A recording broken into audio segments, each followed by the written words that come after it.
놈이다. 윤갑이 저 아이를 데려왔다는 것이 뭔가 석연치가 않아서요. 여긴 어딥니까? 여긴 거리지. 윤 검사관이 왜 이리 된 것이냐? 저건 기억 소실이오. 인간의 오감이란 이 얼마나 황홀한 것이란 말인가. 경기석? 저의 제장인을 부르셨던 것은 어찌? 그날 이후 여리 씨는 처음으로 자신이 완전히 혼자가 아님을 깨달았습니다.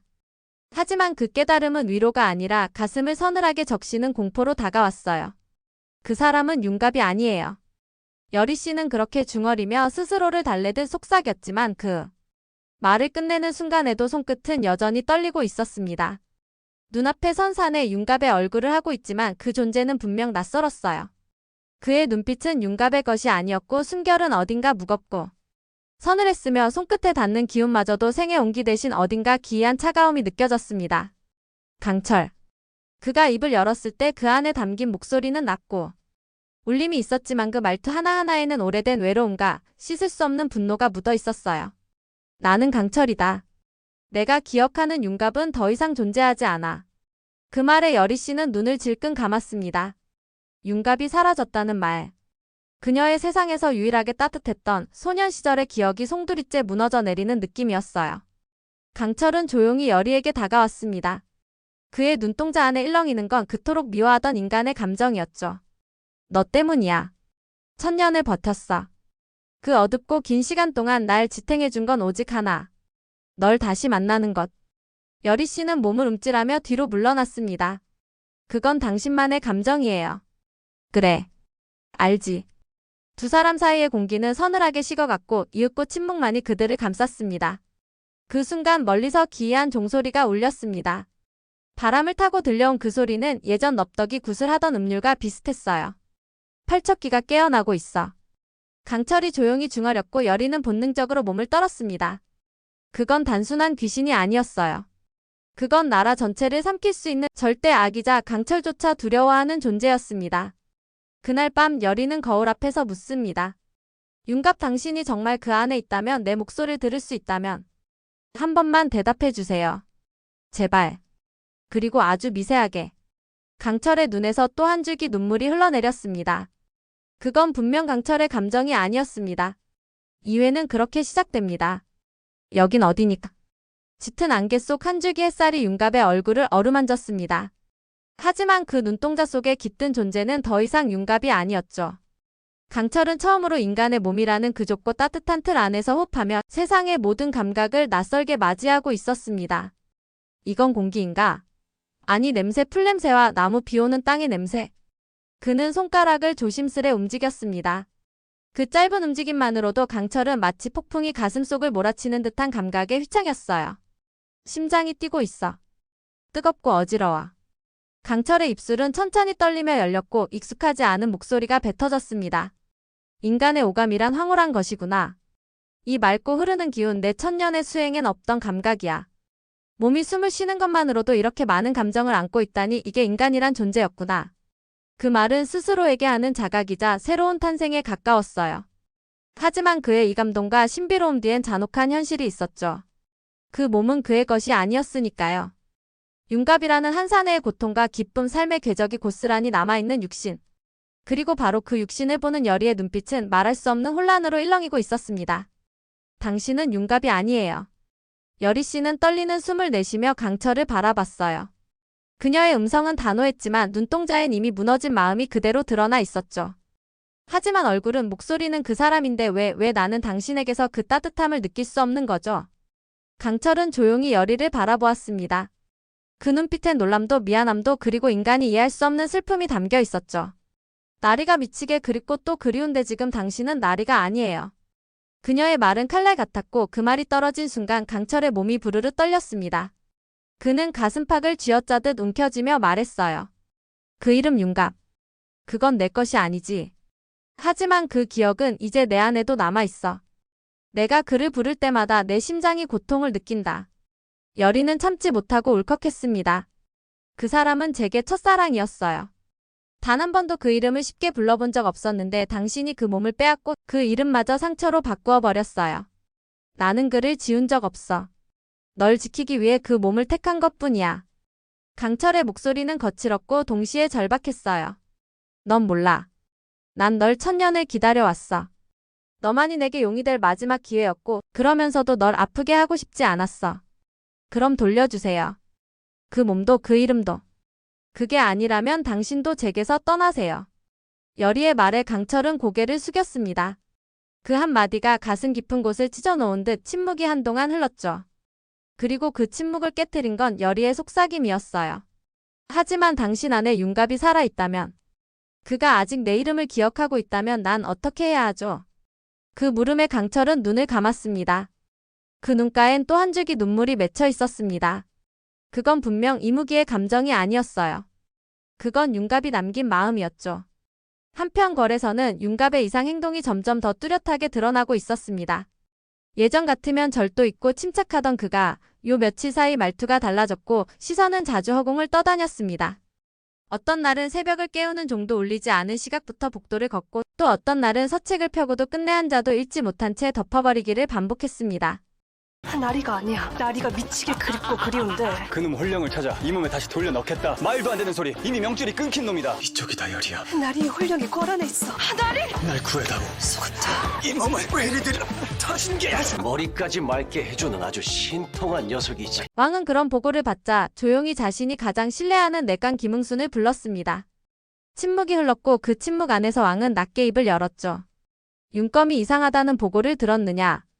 김응순은 잠시 숨을 고르더니 무겁게 고개를 끄덕였습니다. 예, 전하. 며칠 전부터 행동이 사뭇 달라졌습니다. 사람을 알아보지 못하고 목욕물에 손을 담그고는 손가락을 세고 있다 하옵니다. 왕의 눈썹이 미세하게 떨렸습니다. 그가 아는 윤갑은 그런 사람, 그런 행동을 할 인물이 아니었기에. 그가 그런 자가 아니지. 말수가 적대 뜻은 또렷했고 무례하지 않았지. 분명 무언가 있다. 김응순은 더 말하지 못했습니다. 감히 감당할 수 없는 불길한 기운이 윤갑에게 감돌고 있다는 걸 신기가 없는 그조차도 어렴풋이 느끼고 있었기 때문이었습니다. 왕은 천천히 자리에서 일어섰습니다. 그의 손이 떨릴까 두려워 맨 아래 받침을 강하게 쥐며 말했습니다. 윤검을 지켜보아라. 시시각각. 그리고 그와 자주 마주한 자들 모두 한 번씩 불러들여라. 예, 전하. 왕은 고개를 들고 멀어진 창을 바라보았습니다. 창 너머로는 여전히 맑은 하늘이 펼쳐져 있었지만 그 빛 아래에서 느껴지는 기운은 결코 평온하지 않았습니다. 그의 아버지를 무너뜨린 무엇이 다시 시작되고 있는 건 아닐까? 그 불안이 왕의 마음을 먹먹하게 조여오고 있었습니다. 그 순간 어딘가서 종이 한 번 울렸습니다. 기이한 울림이었죠. 예전과 다른 음색. 길고 묵직하고 마치 땅을 올리는 듯한. 왕의 눈빛이 흔들렸습니다. 그 종소리는 분명 팔척기의 기운이 궐 근처까지 도달했다는 신호였습니다. 여리 역시 윤갑의 몸 안에 남아있는 미세한 흔적을 느끼고 있었습니다. 그것은 이따금 무심코 마주치는 눈빛 속에서 그녀를 바라보는 자세와 어색한 손짓 속에서 피어났습니다. 하루는 그의 손등을 스치듯 닿았을 때였어요. 차가운 듯하면서도 익숙한 체온. 그건 분명 강철의 것이 아닌 윤갑의 체온이었죠. 그날 밤 여리는 아무 말 없이 자신이 만든 애체를 닦으며 생각에 잠겼습니다. 그의 눈동자. 그 안에 분명 아주 미세한 떨림이 있었다는 걸 떠올리며 결국 여리는 결심했어요. 이름을 불러보자. 혹시 정말 아주 혹시라도 그 안에 그가 남아있다면. 그날 밤 조용한 달빛 아래 여리는 그를 마주한 채 입을 열었습니다. 윤갑 듣고 있다면, 제 목소리를 기억하고 있다면 대답해주세요. 말끝은 떨렸고 눈빛은 간절했습니다. 이건 그저 무당의 의식이 아니었습니다. 그녀가 품고 있었던 사랑과 상실, 그리고 끝내 끊지 못한 인연의 부름이었어요. 당신이 아직 그 안에 있다면, 날 기억하고 있다면 제발 한 번만 대답해주세요. 그 순간 윤갑의 얼굴을 한강철의 눈에서 천천히, 아주 천천히 한 줄기 눈물이 흘렀습니다. 그 눈물은 뜨겁지도 차갑지도 않았어요. 그건 마치 오래된 바람 속에 머물던 감정이 이제서야 제자리로 돌아온 듯한 조용한 울림이었죠. 내가 왜 이러지? 강철은 자신의 뺨을 타고 흐르는 눈물에 손을 뻗었습니다. 그 따뜻함에 그는 스스로 놀라듯 몸을 움찔했어요. 왜 내가 날 부를 때 가슴이 이렇게 저려오는 것이냐? 그의 목소리는 낮고 떨렸습니다. 그건 천년을 살아온 신의 목소리가 아니라 사랑에 상처 입은 인간의 절규에 가까웠어요. 강철은 혼란에 빠졌습니다. 이건 분명 자신이 느끼던 감정이 아니었거든요. 이무기로서의 자존과 이성을 무너뜨릴 만큼 이 감정은 뜨겁고도 슬펐어요. 그는 이마를 짚고 무릎을 꿇었습니다. 이게 내 감정이 아니야. 이건 그놈 윤갑의 것이야. 하지만 그의 손끝은 떨렸고 숨결은 점점 더 인간의 그것을 닮아갔습니다. 그놈이 아직 내 안에 있어. 이 감정, 이 떨림, 이건 나의 것이 아니야. 아니, 어쩌면 나도. 그 말은 끝내지 못했어요. 그 안에 살아있는 윤갑의 감정이 강철의 존재를 조금씩 침식하고 있었기 때문입니다. 한 줄기 바람이 스쳐갔고 그 속에서 여리는 눈을 감았습니다. 그리고 조용히 말했죠. 윤갑씨, 저는 아직 당신을 포기하지 못했어요. 당신이 저를 기억하고 있다면 부디 저를 이 어둠 속에서 한 번만 더 불러주세요. 그 말이 끝나자 강철의 입술이 미세하게 움직였습니다. 입 밖으로 나오진 않았지만 여리는 분명히 느꼈어요. 그의 목이 그녀의 이름을 부르고 있었다는 것을. 여리. 비록 아주 작은, 거의 들리지도 않는 한마디였지만 그 한마디는 여리의 심장을 송두리째 흔들었습니다. 그녀는 조용히 눈을 떴고 두 손을 모으며 말했습니다. 그럼 살아계신 거예요. 전 포기하지 않을 거예요. 당신을 꼭 되찾아올 겁니다. 강철은 눈을 감았고 그의 귓가에 여리의 마지막 속삭임이 들려왔습니다. 날 기억해줘요. 당신이 아니어도 좋아요. 윤갑이 아직 남아있다면 당신 안에 그 사람도 나만큼 힘들 테니까. 그리고 마침내 여리는 결심합니다. 그녀의 눈빛은 더 이상 흔들리지 않았고 입술은 단단히 다물려 있었습니다. 그놈 홀령을 찾아 이 몸에 돌려놓겠어요. 윤갑을 반드시 되찾고 말겠어요. 그 말은 단지 누군가를 되살리겠다는 다짐이 아니었습니다. 그것은 곧 여리가 자신의 삶을 걸고 다시 무녀로 살아가겠다는 선언이었죠. 그녀는 조용히 넙덕 할머니가 남긴 신단 앞에 무릎을 꿇었습니다. 잊은 줄 알았던 기도문이 저절로 입에서 흘러나왔고 그 기도문 하나하나에 여리의 가슴이 저며왔습니다. 삼신할머니, 제게 다시 힘을 주십시오. 이번에는 누구도 잃지 않겠습니다. 이번엔 반드시 지키겠습니다. 그녀의 목소리는 조용했지만 결연했고 등 뒤로 흘러내린 땀은 마치 오래 묵은 저주를 씻어내는 의식처럼 느껴졌습니다. 그 시각 거래 하늘은 점점 더 붉게 물들고 있었습니다. 기이하게 무거운 공기. 마치 무언가 거대한 존재가 서서히 이곳을 향해 발을 들이밀고 있는 듯한 기운. 강철은 그것을 먼저 느꼈습니다. 그는 갑자기 가슴을 부여잡고 허리를 굽혔어요. 이건 익숙한 기운이다. 팔척기, 그놈이 오고 있다. 그의 이마엔 식은땀이 맺혔고 숨결은 거칠어졌습니다. 그토록 실력을 자랑하던 강철조차도 팔척기만큼은 두려워했던 것이죠. 그러나 그 순간 어디선가 작은 홀령의 기운이 강철에게 다가왔습니다. 마치 미처 떠나지 못한 무언가가 저 너머에서 손짓을 보내고 있는 듯한 느낌. 강철은 조용히 손을 들어 올렸고 그 실력이 주위 공간을 억눌렀습니다. 바람이 멈추고 공기가 정지하듯 잠시 시간이 고요해졌죠. 이건 윤갑의 잔영. 강철은 조심스레 손을 내밀었고 손끝에 투명한 빛의 입자들이 모여들었습니다. 그건 홀령이었고 아주 희미했지만 분명히 윤갑의 기운을 품고 있었죠. 너는 윤갑이냐? 그의 물음은 진심이었습니다. 혹여 자신이 지금 이 육신을 차지하고 있는 것이 죄라면 그 죄값을 받아들이기라도 하겠다는 마음이 담겨 있었습니다.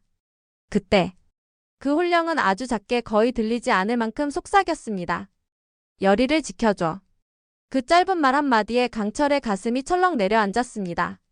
무언가가 부서지는 듯한 소리, 아주 오래전부터 그를 억눌러 왔던 분노와 슬픔이 한꺼번에 터지는 듯한 감정이 몰려왔죠. 그는 어쩌다 무릎을 꿇고 있었습니다. 두 손은 떨렸고 가슴 깊은 곳에서 격렬하게 뛰는 심장 소리가 들려왔어요. 이게 내 감정이 맞는가? 그의 눈은 믿을 수 없다는 듯 휘둥그레졌고 목소리는 점점 떨리기 시작했습니다. 왜 이토록 슬픈 거지? 이건 인간의 고통이잖아. 그는 도저히 이 감정을 다 담을 수 없다는 듯 자신의 가슴을 두드리며 절규하듯 외쳤습니다. 이건 내 것이 아니야. 윤갑, 너냐? 정말 내가 아직도 이 안에 있는 거냐?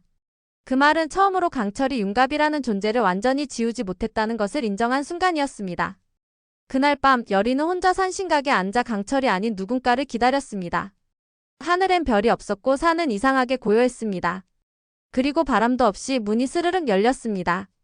강철, 아니, 윤갑의 형상을 한 존재가 아주 조심스레 안으로 들어왔습니다. 여리는 그의 발소리만으로도 알 수 있었습니다. 왔군요. 여리, 당신은 누구예요? 그 질문에 그는 쉽게 대답하지 못했습니다. 그저 침묵했고 그녀를 바라보며 조용히 눈을 감았습니다. 그리고 입을 열었습니다. 나는 강철이지만 윤갑이기도 해요. 이젠 당신을 지키고 싶어요. 어떤 이름으로든. 2회는 강철의 인간화 그리고 여리의 결단이 교차하면서 깊어집니다. 그리고 그 끝에서 여리는 한 가지 사실을 마주합니다. 윤갑의 혼령은 아직 사라지지 않았지만 시간이 얼마 남지 않았다는 것. 지금 그녀가 선택하지 않으면 그는 완전히 강철이 되어버릴지도 모른다는 것. 내가 당신을 되돌릴 수 있을까요? 아니면 나마저 그 안에 잊히게 되는 걸까요? 그녀의 눈앞에 윤갑의 얼굴을 한 강철이 조용히 다가옵니다. 내가 그를 원한다면 나는 그를 되돌려줄 수 있을지도 모른다. 정말 그럴 수 있어요. 대신 나를 받아들여야 해. 숨이 멎을 듯한 순간 그녀의 손끝이 그의 손등을 스칩니다. 그리고 그 순간 걸 어기에 하늘이 붉게 물들며 팔척기의 실루엣이 하늘을 가로지르기 시작합니다. 다음 회 여리는 과연 어떤 결정을 내릴까요? 강철을 통해 윤갑을 구할 수 있을까요? 아니면 그 사랑마저 저주로 삼켜지게 될까요? 귀궁 그 궁의 진짜 주인은 이제 다시 하나씩 눈을 뜨고 있습니다. 영매의 운명을 거부하는 무녀 여리와 여리의 첫사랑. 윤갑의 몸에 갇힌 이무기 강철이가 왕가의 원한을 품은 팔척기에 맞닥뜨리며 몸과 혼이 단단히 꼬여버리는 육신 쟁탈 판타지 로코. 1회부터 장난 없었던 드라마 귀궁. 절대 놓쳐서는 안 되는 귀궁 드라마는 SBS에서 방송이 되고 항상 본방사수 하는 거 아시죠? 귀궁 금토 후 9시 50분 많은 시청 바랍니다. 오늘도 끝까지 함께 해주셔서 정말 감사드려요. 구독과 좋아요 그리고 알림 설정까지 해두시면 다음 회차 리뷰도 빠르게 받아보실 수 있어요. 그럼 저희는 다음 영상에서 다시 만나요.